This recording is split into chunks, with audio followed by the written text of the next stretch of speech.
الشیطان الرجیم بسم اللہ الرحمن الرحیم اللہم صل علی محمد وآل محمد وعجل فرجہم بسم اللہ الرحمن الرحیم الحمدللہ الذی ہدانا لحمدہ وجعلنا من اہلہ لنکون لإحسانہ من الشاکرین ولیجزینا علی ذلک جزاء المحسنین والحمد للہ الذی حبانا بدینہ واختصنا بملتہ وسبلنا فی سبل احسانہ لنسلکہ بمنہ الی رضوانہ حمدا یتقبلہ منا ویرضی بہ عنا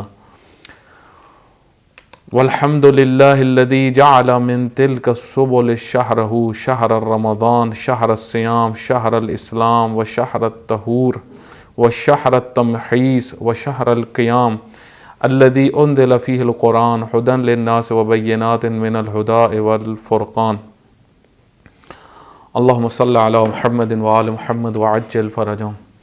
مومنین کرام، انشاءاللہ آپ سب خیر و عافیت سے ہوں گے۔ خداوند متعال آپ سب کو صحت و سلامتی عطا فرمائے۔ آپ کی خدمت میں گزشتہ چند دنوں میں کچھ موضوعات جو عرض کیے تھے، ان میں سے ایک صحیفہ کاملہ، جو صحیفہ سجادیہ بھی جس کو کہا جاتا ہے، امام زین العابدین علیہ السلام سے منسوب دعاؤں کی کتاب ہے، کہ جس کی 44 نمبر آیت یعنی 44 نمبر دعا، معذرت کے ساتھ 44 نمبر دعا، اس کے متعلق ہم نے ڈسکشن شروع کی تھی کہ یہ دعا ماہ رمضان المبارک کے متعلق ہے، کیونکہ رمضان المبارک قریب ہے۔ تو رمضان المبارک تک جانے سے پہلے اس کے استقبال میں جو امام علیہ السلام نے دعا پڑھی، اس کے اوپر ایک نظر جو ہم نے کی تھی آپ کی خدمت میں، اس حوالے سے لیکچر عرض ہوا تھا، درس بیان ہوا تھا، تو آپ اس کو سن سکتے ہیں، پھر آپ اس درس کی طرف بھی آسانی سے متوجہ ہو جائیں گے۔ میں نے آپ کی خدمت میں دعا کے پہلے حصے کو پڑھا ہے، اس دعا کے پہلے حصے کو، اور آج انشاءاللہ ہم اسی دعا کے اس حصے کے الفاظ کے اوپر غور کریں گے، اور جو ہے وہ اس کا مختصر سی تفسیر اور تشریح بھی بیان ہوگی انشاءاللہ۔ خب اس حوالے سے پہلے عرض ہوا تھا کہ یہ دعا طولانی دعا ہے، یعنی ایک چھوٹی دعا بھی نہیں ہے اور بہت بڑی بھی نہیں ہے، ایک متوسط دعا جس کو کہا جا سکتا ہے، دعاؤں میں سے ایک متوسط دعا ہے۔ اس دعا کے اندر جو ہے وہ تقریباً پورا ماہ رمضان المبارک کا جو نظام ہے، جو ذمہ داریاں ہیں، جو وظائف ہیں، اور یہ رمضان المبارک کس لیے اور ہم نے اس میں کیا کرنا ہے اور کس طریقے سے بندگی پروردگار کو انجام دینا ہے، تاکہ ہمارے لیے یہ جو ایام ہیں، جو ٹریننگ کے لیے در حقیقت، ان میں ہم کامیابی سے آگے بڑھیں اور اپنی زندگی کو مومنانہ زندگی اور بندگی پروردگار میں گزار سکیں۔ اس سے پہلے کہ میں دعا اس پہلے حصے کی تشریح کروں، ایک اور نظر کلی طور پہ ہم کرتے ہیں اس دعا کے اوپر۔ وہ تقریباً جو میں نے دیکھا کہ اس پوری دعا کے 13 حصے بنا سکتے ہیں ہم، تقریباً 13 عناوین ہیں جن پہ یہ دعا تقریباً مشتمل ہے۔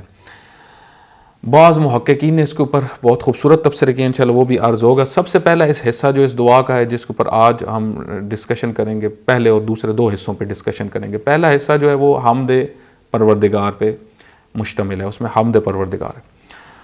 دوسرا حصہ جو ہے وہ عظمت و فضائل رمضان، ٹھیک ہے۔ دوسرا حصہ معذرت تعارف رمضان، اسماء رمضان، یعنی رمضان کا تعارف اور اس کے اسماء، اس کے نام جو بیان ہوئے ہیں رمضان المبارک کے، اس کے اوپر ہم تبصرہ کریں گے۔ آج یہ ہمارے 2 موضوعات ہوں گے، حمد پروردگار اور دوسرا تعارف رمضان و اسماء رمضان۔ تیسرا جو اس دعا کا جو حصہ ہے وہ عظمت و فضائل رمضان پہ ہے۔ عظمت رمضان کیا ہے، فضیلت کیا ہے رمضان کی دوسرے مہینوں کے اوپر، اس کو امام علیہ السلام نے یہاں پہ بیان کیا ہے اس دعا کے اندر۔ چوتھا حصہ جو ہے وہ لیلۃ القدر کا تذکرہ ہے، کیونکہ لیلۃ القدر اس ماہ رمضان المبارک میں بڑی خاص حیثیت رکھتی ہے، اور یہ وہ رات ہے جس کے متعلق یہ کہا جا سکتا ہے کہ پورا رمضان المبارک، کیونکہ اس رمضان کا اصلی عنوان جو ہے وہ نزول قرآن ہے، اس مہینے میں قرآن نازل ہوا ہے، اس کے ادب میں جو ہے وہ روزے رکھے جاتے ہیں، عبادات کی جاتی ہیں، سارا اہتمام کیا جاتا ہے۔ پھر جو لیلۃ القدر ہے وہ خاص طور پہ نزول قرآن کے ساتھ یعنی جڑی ہوئی ہے، تو اس وجہ سے لیلۃ القدر ماہ رمضان میں بڑی خاص حیثیت رکھتی ہے، تو اس کی طرف بھی امام علیہ الصلوۃ والسلام نے اشارہ کیا۔ یہ چوتھا حصہ اس دعا کا ہم اس کو کاؤنٹ کر سکتے ہیں۔ پانچواں حصہ جو اس دعا کا ہے وہ آداب روزہ ہیں اور آفات روزہ، بہت بنیادی بات ہے۔ روزے کے آداب کیا ہیں اور روزے کے آفات کیا ہیں، امام علیہ الصلوۃ والسلام نے اس کو تفصیل سے اس حصے کو بیان کیا ہے، اور اس میں تقریباً اس کے پھر 14 حصے ہیں، یعنی 14 پوائنٹس ہیں جو نکالے جا سکتے ہیں، بالکل واضح ہیں، مثلا زبان پہ کنٹرول، آنکھوں پہ کنٹرول، اور اس طریقے سے اور چیزیں بھی بیان کی ہیں حضرت نے۔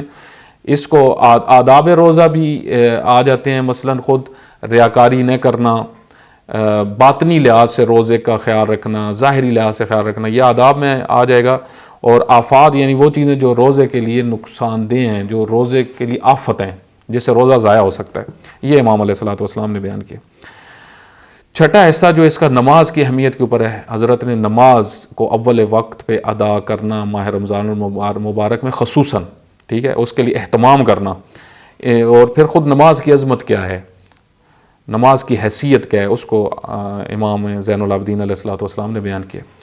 ساتواں حصہ جو ہے وہ اس دعا کا روابط اجتماعی، یعنی ہمیں اپنے رشتہ داروں کے ساتھ کیسا ہونا چاہیے، معاشرے کے ساتھ کیسا ہونا چاہیے، ہماری معاشرت کیسی ہونی چاہیے، ماہ رمضان المبارک میں ہم نے کس طرح اپنی تربیت کرنی ہے، اسی طریقے سے ہمیں اپنی فیملی کے ساتھ کس طرح ہونا ہے، اپنی فیملی کے ساتھ کیسا رویہ رکھنا ہے، وہ امام علیہ الصلوۃ والسلام نے بیان کیا۔ پھر حقوق جو ہمارے رشتہ داروں کے ہیں، قریبی جو ہمارے والدین ہیں، ان کے حقوق کے ہیں، اس متعلق بھی حضرت نے بیان کیا۔ خوب، آٹھواں حصہ جو اس دعا کا ہے وہ اللہ تعالیٰ سے اطاعت کی طلب کرنا، کرامت کی طلب، یعنی اللہ تعالیٰ سے ہم، امام علیہ الصلوۃ والسلام نے طلب کیا کہ ہمیں ماہ رمضان میں کرامت عطا فرما، ہمیں اطاعت کے مرحلے پہ پہنچا دے۔ خود آپ کی خدمت میں جو ہے اس حوالے سے عرض کروں کہ اطاعت یعنی مطیع بننا اللہ کا اور رسول اللہ کا اور صاحبان اولی الامر کا، یعنی ائمہ علیہ الصلوۃ والسلام کا، یہ در حقیقت مخ دین ہے، دین کے اندر اس کی بہت زیادہ حیثیت ہے، بنیادی چیزوں میں سے ہے۔ اس وجہ سے امام علیہ الصلوۃ والسلام نے اللہ تعالیٰ سے جو ہے وہ اطاعت کو طلب کیا ہے، اسی طریقے سے کرامت کو طلب کیا ہے۔ کرامت عزت، شرافت، کرامت ایک بہت بڑا مقام ہے کہ جو ماہ رمضان المبارک جیسی عظیم راتوں میں جو ہے ہم عبادت کے ذریعے سے، بندگی کے ذریعے سے اس تک پہنچ سکتے ہیں۔ ماہ رمضان کے نتیجوں میں سے ایک نتیجہ ہمیں جو مل سکتا ہے وہ کرامت مل سکتی ہے۔ وَلَقَدْ كَرَّمْنَا بَنِي آدَمَ، اللہ تعالیٰ نے انسان بنی آدم کو کرامت دی ہے، لیکن کیونکہ انسان نعمتوں کی قدر نہیں کرتا، اسفل السافلین بن جاتا ہے، تو دوبارہ اللہ کی طرف پلٹنے کے لیے جو ہے وہ ماہ رمضان المبارک ہے، اور کرامت کو حاصل کرنے کے لیے ہم رمضان سے پورے طریقے سے استفادہ کر سکتے ہیں۔ اس طرف امام علیہ الصلوۃ والسلام نے اشارہ کیا۔ نواں حصہ جو اس دعا کا ہے وہ اعتقادی و معرفتی موضوعات، عقائد کے کچھ چیزیں بیان کی حضرت نے، عقیدے میں کیا کیا ہونا چاہیے، کون سی آفات ہیں عقیدے کے لیے، وہ بھی بیان کی ہیں۔ معرفتی باتیں یعنی جو ہماری معرفت سے تعلق رکھتی ہیں، توحید کا مسئلہ ہو، امامت کا مسئلہ ہو، توحید، نبوت، امامت، عدل کا موضوع، خود قیامت کا موضوع۔ خوب، اسی طریقے سے 10واں حصہ جو اس دعا کا ہے وہ جہنم سے نجات کے لیے خصوصاً پھر حضرت نے ایک حصے میں دعا جا کے کی، کیونکہ ماہ رمضان المبارک کے بنیادی ترین جو ایک عمل ہے ماہ رمضان المبارک کے اندر جو ہم نے کرنا ہوتا ہے، طلب کرنا ہوتا ہے اللہ تعالیٰ سے، ایسے کام ہم نے کرنے ہیں کہ ہم جہنم کی آگ سے ہماری گردن جو ہے وہ چھوٹ جائے، کیونکہ ہم بہت سارے ہماری زندگی میں ایسے کام ہوتے ہیں جس کی وجہ سے جو ہے وہ ہمارے اوپر جو ہے وہ جہنم کا عذاب لکھ دیا جاتا ہے۔ جس طریقے سے بعض لوگ ہیں نا، ان کے لیے جنت لکھ دی جاتی ہے ان کے اعمال کے نتیجے میں، بعض کے لیے جہنم ہوتی ہے، لکھ دی جاتی ہے۔ تو ہم میں سے خدا نخواستہ کوئی اگر جس کے لیے اس قسم کا عذاب لکھا گیا، تو ماہ رمضان المبارک ایک بہترین موقع ہے کہ ہم اپنی گردن کو آزاد کروا سکتے ہیں جہنم کی آگ سے۔ اور اسی وجہ سے آپ دیکھیں کہ حتیٰ لیلۃ القدر میں بھی دعائے جوشن کبیرہ میں بھی آپ دیکھیں بنیادی ترین جو اللہ سے 1000 ناموں کے ساتھ ساتھ ہم نے جو چیز اللہ سے طلب کرنی ہے وہ یہی کہ اے خدایا جہنم سے ہماری گردن کو آزاد فرما۔ یہ بہت بڑی نعمت ہے، اس حوالے سے بھی یعنی اللہ تعالیٰ سے اپنی گردن کو آزاد کروا لینا، یہ اس مہینے رمضان کی نعمتوں میں سے ایک عظیم نعمت ہے۔ خوب، اس کے بعد جو ہے وہ 11واں حصہ اس کا جو ہے وہ اللہ تعالیٰ سے ہمیشہ کے لیے بندگی کا تقاضا اور رمضان کو ذریعہ تربیت قرار دینا، اللہ سے طلب کرنا ہے خدا یہ رمضان میرے لیے ایک ذریعہ بنے تربیت کا، تاکہ میں ہمیشہ اسی طریقے سے بندگی کروں۔ یہ باقاعدہ امام علیہ الصلوۃ والسلام نے اس حصے کو بیان فرمایا۔ 12واں حصہ جو ہے وہ بہشت کا تذکرہ، اللہ سے بہشت طلب کرنا، بہشت کی نعمتیں طلب کرنا، ٹھیک ہے، ان کا تقاضا، یہ قیامت سے اور محشر سے جڑا ہوا موضوع ہے۔ یہ بھی حضرت نے یہاں پہ ایک حصے میں جا کے تفصیل سے اس چیز کا اللہ سے طلب کی، بہشت اور بہشت کی نعمتیں۔ اس کے بعد جو آخری چیز ہے حضرت نے جو بیان کیا وہ ایک حصہ جو ہے وہ درود رسول اللہ صلی اللہ علیہ وآلہ وسلم کی ذات پر اور جو ہے وہ اہل بیت علیہ الصلوۃ والسلام پر، یعنی محمد و آل محمد پر درود بھیجا، اور وہ درود کی بھی ایک نوعیت بتائی، کیونکہ حضرت کی سب دعاؤں میں جو ہے وہ درود اور صلوات کا بڑا اہتمام کیا گیا ہے۔ بعض دعاؤں میں بڑی تفصیلی صلوات آپ کو ملے گی اہل البیت علیہ الصلوۃ والسلام کے متعلق۔ انشاءاللہ اس حوالے سے بھی عرض ہوگا کہ خود صلوات کا فلسفہ کیا ہے، صلوات کس لیے ہے، اس کو بھی انشاءاللہ بیان کیا جائے گا۔ خوب، اب ہم شروع کرتے ہیں دعا کے اس اہل حصے کو، حمد کے حصے کو، اور اس کی مختصر سی آپ کی خدمت میں تفسیر اور تشریح عرض کرتے ہیں۔ امام علیہ الصلوۃ والسلام فرماتے ہیں الحمدللہ الذی ہدانا لحمدہ وجعلنا من اہلہ، حمد ہے اس پروردگار کی جس نے ہمیں ہدایت کی ہے حمد کی۔ دیکھیں، ہم سورہ فاتحہ میں بھی سب سے پہلے جو سورہ قرآن کریم کی، اس میں بھی آغاز یہاں سے یہ الحمدللہ ہے رب العالمین، تمام تعریفیں اس خدا کی ہیں جو عالمین کا رب ہے، الحمدللہ۔ امام علیہ الصلوۃ والسلام نے بھی اس دعا کا آغاز، جس طرح بہت ساری دعاؤں کا آغاز حضرت نے اسی طریقے سے کیا ہے، الحمدللہ، تمام تعریفیں، تمام حمد اس پروردگار کی ہے جس نے ہمیں حمد کی توفیق دی ہے۔ خوب، حمد کی توفیق، حمد کی ہدایت جو اللہ تعالیٰ نے کی ہے، تو ہمیں یہاں سے مختصر سا سمجھنا ہے کہ حمد کس کو کہتے ہیں۔ عموماً ہمارے یہاں جو ترجمہ کیا جاتا ہے وہ حمد تعریف کو کہا جاتا ہے، لیکن علماء فرماتے ہیں کہ حمد جو ہے ہوا الثناء باللسان علی الجمیل، تعریف کرنا زبان کے ساتھ کسی بھی جمیل چیز کی، خوبصورتی کی، حسن کی۔ جہاں پہ بھی آپ حسن دیکھتے ہیں، خوبصورتی دیکھتے ہیں، تو آپ وہاں پہ تعریف کرتے ہیں۔ مثلا فرض کریں، میں مثال دیتا ہوں، آپ کوئی اچھی پینٹنگ دیکھتے ہیں، آپ کہتے ہیں ماشاءاللہ کیا پینٹنگ ہے، کیا خوبصورت پینٹنگ ہے۔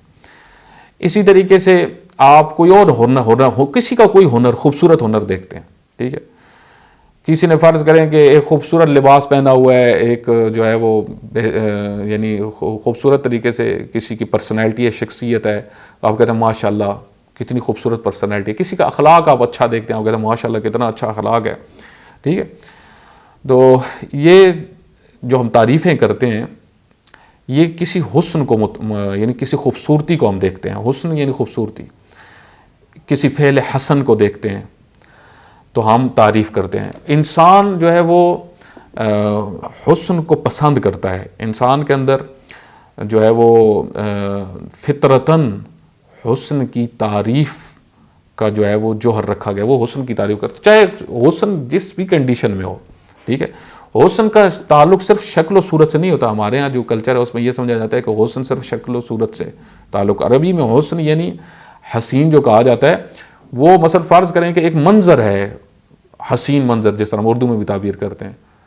اسی طریقے سے آپ فرض کریں کسی نے خوبصورت پینٹنگ بنائی ہے، کسی نے خوبصورت طریقے سے کمرہ سجایا ہے، کسی نے جو ہے وہ اچھا لباس پہنا ہے، کسی نے کہیں سے بھی کسی قسم کا بھی جہاں پہ ہم حسن دیکھتے ہیں، حتیٰ اخلاقی معاملات، مثلا کسی کا ادب آپ دیکھتے ہیں، تو یہاں پہ تعریف بے ساختہ انسان سے تعریف نکلتی ہے۔ اس وجہ سے آپ دیکھیں انسان سب سے زیادہ متاثر اخلاق سے ہوتا ہے۔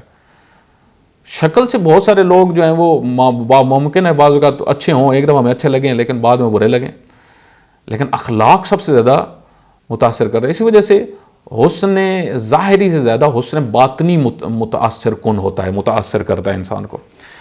تو جہاں اللہ تعالیٰ کی تمام تعریفیں اللہ کی کیوں ہیں؟ کیونکہ تمام کمالات کا مجموعہ اللہ تعالیٰ کی ذات ہے۔ اچھا، اب جو ہے وہ ہوا ثناء باللسان علی الجمیل سواء تعلق بالفضائل کالعلم، چاہے فضیلتیں ہوں جیسے علم، یا جو ہے وہ خود یا مثلا فضائل میں مثلا بر نیکی عمل، یعنی جس قسم کا بھی آپ کمال دیکھتے ہیں، چاہے عملی کا کمال ہو چاہے علمی کوئی کمال ہو، ٹھیک ہے، تو یہ سارے کے سارے جو ہیں وہ تعریف ان پہ ہوتی ہے، یعنی یہ کیونکہ کمالات ہیں۔ مثلا کسی کی شجاعت آپ دیکھتے ہیں، کسی کی بہادری آپ دیکھتے ہیں، کسی کی سخاوت آپ کہتے ہیں ماشاءاللہ بڑا سخی ہے، تو یہاں پہ تعریف کی جاتی ہے۔ اچھا، تمام تعریفیں جو اللہ کی وہ اس وجہ سے ہیں کیونکہ تمام کمالات اللہ کی طرف پلٹ کے جاتے ہیں۔ الحمدللہ رب العالمین۔ مثلا فرض کریں کسی نے کسی انسان نے ایک اچھی پینٹنگ کی، ایک ہنر اس نے دکھایا، ٹھیک ہے، یا آپ نے کوئی حسین منظر دیکھا، پہاڑ خوبصورت آپ نے دیکھا، یہ سب کا بنانے والا کون ہے؟ فاعل کون ہے ان سب کا؟ اللہ تعالیٰ کی ذات۔ اس وجہ سے تمام حسن اللہ کی طرف پلٹتے ہیں۔ تمام حسین چیزوں کا خالق کون ہے؟ خداوند متعال۔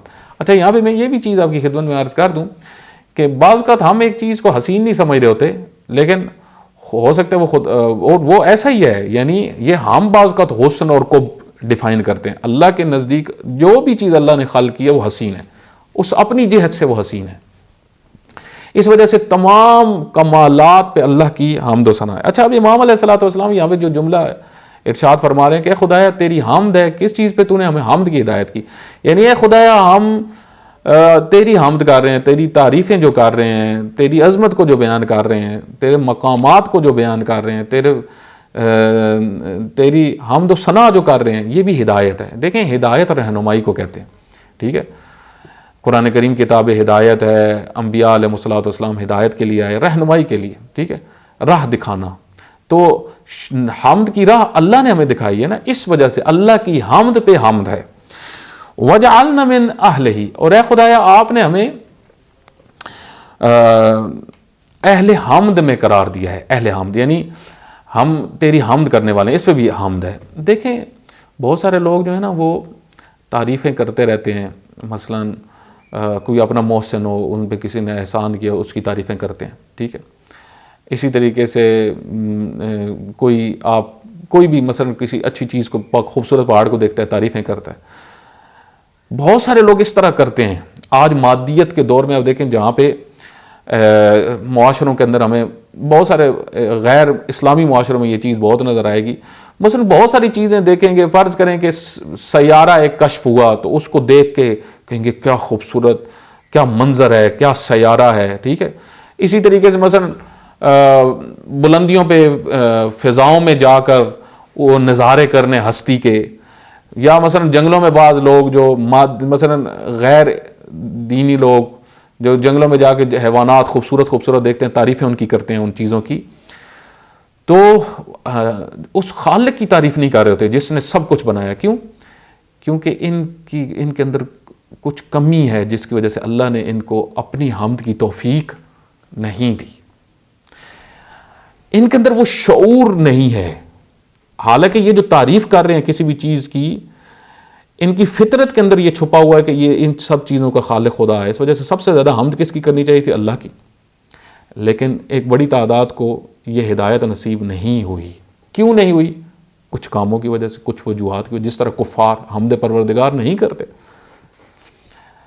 جس طرح ملحدین حمد پروردگار نہیں کرتے، اسی طرح بہت سارے مسلمان آپ دیکھیں ان کی زندگی مادیت میں گزر رہی ہے۔ حمد پروردگار، ہم دیکھیں صرف حمد کا تعلق یہ نہیں، ایک تو یہ خود یہ کہنا الحمدللہ، یہ بھی یہ لفظ خود اس کی بڑی حیثیت ہے، یہ بھی بہت بڑی بات ہے، لیکن در حقیقت عملی حمد یہ اللہ تعالیٰ کی کرنی کہ وہ جو کیونکہ شکر سے بہت جڑا ہوا ہے، بہت زیادہ جڑا ہوا ہے، یعنی اللہ کی آپ جو نعمتیں ہیں ان کو درک کریں، ان کی معرفت پیدا کریں، ان معرفتوں کے بعد اس معرفت کے ساتھ پھر اس کا شکر بھی ہوگا، یعنی حمد بھی ہوگی، شکر بھی ہوگا۔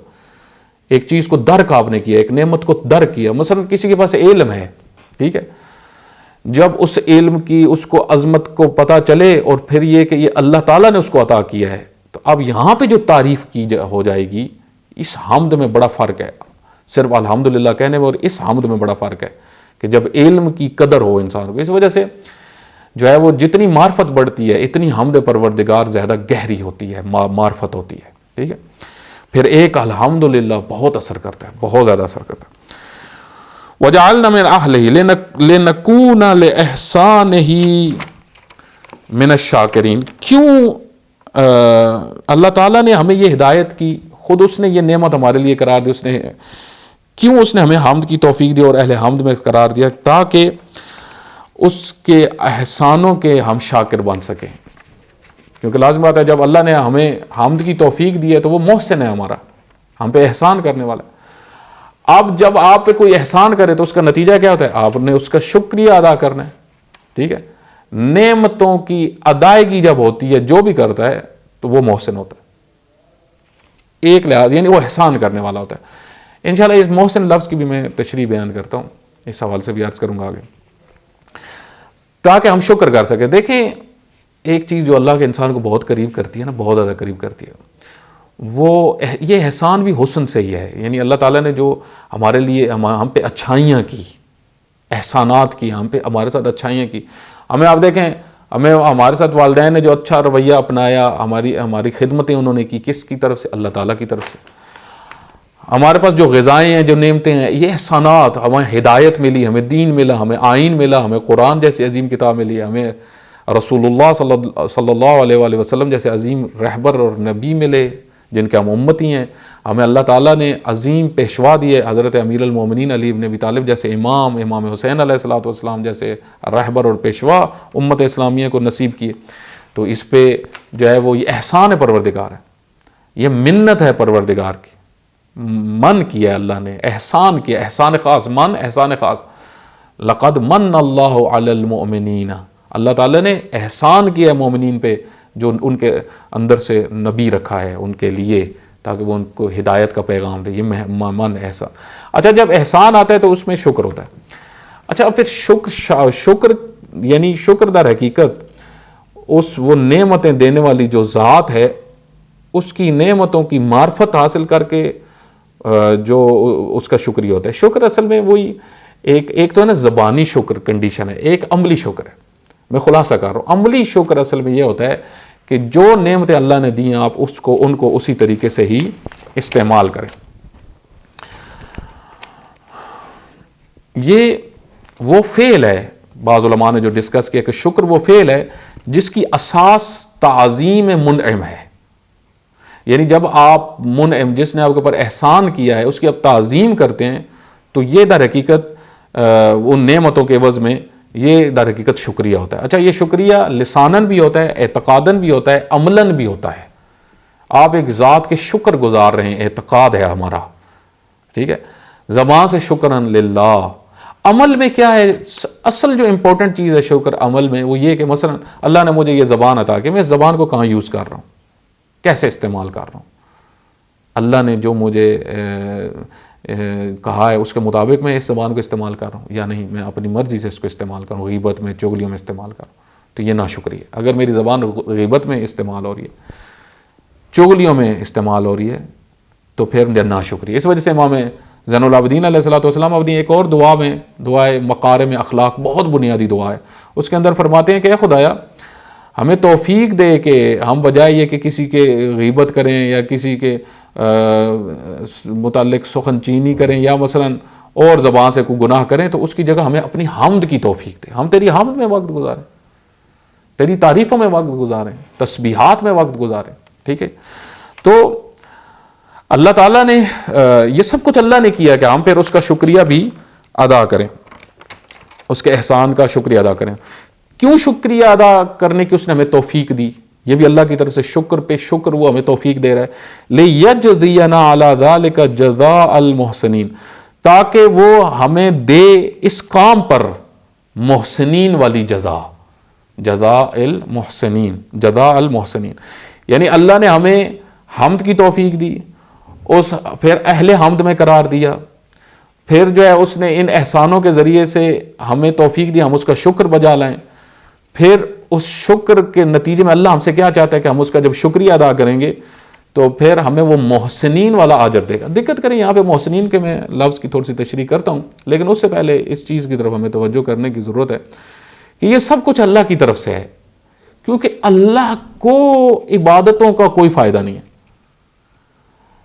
اللہ کو دین بھیجنے کا اب اس کی ذات کو کوئی فائدہ نہیں ہے. یعنی اللہ نے دین بھیجا تو انسانوں کی ہدایت کے لیے بھیجا ہے. حقیقت میں تو اگر ہم دیکھیں اللہ تعالیٰ نے جو ہمیں پیدا کیا یہ بھی اس کا احسان ہے، ورنہ اس کو تو ہماری ضرورت ہی نہیں ہے. اللہ کو ہماری کیا ضرورت ہے؟ وہ غنی مطلق ہے. آپ دیکھیں، میں آپ کو ایک مثال دیتا ہوں.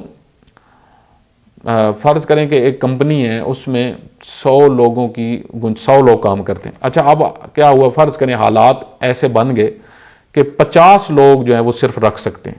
ٹھیک ہے، اب 50 کو انہوں نے نکالنا ہے. تو پہلے 100 ضرورت تھے، ابھی 50 ضرورت ہے. ٹھیک ہے، اچھا پھر مزید جو ہے وہ آپ دیکھتے ہیں کہ اور حالات خراب ہو رہے ہیں، تو اب وہ کہتے ہیں کہ 10 رکھ لیں. ٹھیک ہے، بالآخر ایک کمپنی، ایک ادارہ ہو، اس کو پتا ہے کہ ہمیں کچھ نہ کچھ لوگ چاہیے، ہم نے چلانے ہیں معاملات، ہمارا سسٹم ان کے بغیر نہیں چل سکتا. مثلا کوئی فیکٹری ہے کہ جو بغیر کام کرنے والوں کے صرف ایک جو اس کا باس ہو وہ اکیلا اور بیٹھ کے وہ کہے کہ میری کمپنی چلے، نہیں، وہ محتاج ہے، لوگوں کا محتاج ہے، جو افراد کا محتاج ہے، جن کو اس نے جاب پہ رکھا ہوا ہے ان کا محتاج ہے. حالانکہ وہ اس کے لحاظ سے محتاج ہیں، لیکن یہ ان کا محتاج ہے. در حقیقت یہ زیادہ ان مزدوروں کا محتاج ہے، کمپنی کا جو ہیڈ ہے. کیوں؟ کیونکہ اس کی کمپنی نہیں چلے گی، اس کو پیسہ نہیں ملے گا جب تک یہ کام نہیں کریں گے. اس وجہ سے آپ دیکھیں بعض کو پھر ان کو اچھی تنخواہیں دینی پڑتی ہیں، مجبور ہو جاتے ہیں. کیوں؟ کیونکہ ان کو پتہ ہے اگر یہ مثلا سپروائزر نہیں ہوگا تو میری کمپنی میں نقصان، مینیجر نہیں ہوگا تو نقصان ہو سکتا ہے، مینجمنٹ کرنے والا نہیں ہوگا تو تباہی ہو سکتی ہے. ان کو 5-5 10-10 لاکھ تنخواہیں بعض اوقات کمپنیز والے دیتے ہیں. کیوں؟ کیونکہ وہ ان کی ضرورت ہے. آپ دیکھیں خداوند متعال غنی مطلق ہے، اس کی ذات میں غنا ہی غنا ہے. اس نے جتنی مخلوقات خلق کی ہیں وہ صرف اس لیے خلق کی ہیں کہ مخلوقات کو فائدہ پہنچ سکے. اچھا یہ اب میں اس طرف نہیں جاتا کہ میں اس لیے تاکہ میں نے خلق کیا تاکہ میں پہچانا جاؤں، تو وہ پہچان بھی جو ہے میں نے مخلوقات کو اس لیے خلق کیا تھا کہ میں پہچانا، جو میں ایک چھپا ہوا خزانہ تھا، وہ جو حدیث قدسی کا جملہ ہے، اس میں بھی دیکھیں آخر میں نتیجہ مخلوقات کا فائدہ ہی ہے، پھر بھی اللہ کا فائدہ نہیں ہے. اللہ کی معرفت جتنی بندگان کو ہوگی ان کا فائدہ ہے. خوب، محسن کس کو کہتے ہیں؟ محسن قرآن کریم میں تقریباً 40 کے قریب محسنین کی تعبیر استعمال ہوئی ہے. خود محسن، احسان، محسنین، یہ تعبیر تو کثرت سے استعمال ہوئی ہے، بہت زیادہ استعمال ہوئی ہے. ٹھیک ہے، لیکن خود محسنین کی تعبیر بھی 40 دفعہ کے قریب قرآن کریم کے اندر استعمال ہوئی ہے. احسان کرنے والے. دیکھیں قرآن کریم کے اندر محسنین وہ لوگ ہیں، اگر آپ قرآن جہاں پہ بھی محسنین کی تعبیر آئی ہے، اگر آپ اس کو جا کے تحقیق کرنا شروع کریں تو اکثر جگہ پہ جہاں پہ عمل کی بات ہوگی، ایمان و عمل صالح، کوئی نیک کام جو کرنے والے ہیں، اللہ فرماتا ہے ان کو ہم جزا دیں گے، محسنین کے لیے جزا ہے، ان کے کام محسنین کی جزا ضائع ہونے والی نہیں ہے. یہاں سے پتہ چلتا ہے کہ محسنین ایمان اور عمل صالح رکھنے والوں کو کہا جاتا ہے. جس کے اندر ایمان ہو اور جس کی زندگی میں عمل صالح ہو وہ محسنین میں سے. اللہ یہ چاہتا ہے کہ ہمیں اس نے حمد کی توفیق دی، شکر اس نے ہمیں الہام کیا تاکہ ہم پہنچ سکیں محسنین کے مرحلے تک، مقام محسنین تک. بہت بڑا مقام ہے محسنین کا. پھر امام فرماتے ہیں والحمد للہ الذی حبانا بدینہ، اس نے ہمیں دین ہمیں عطا فرمایا، دین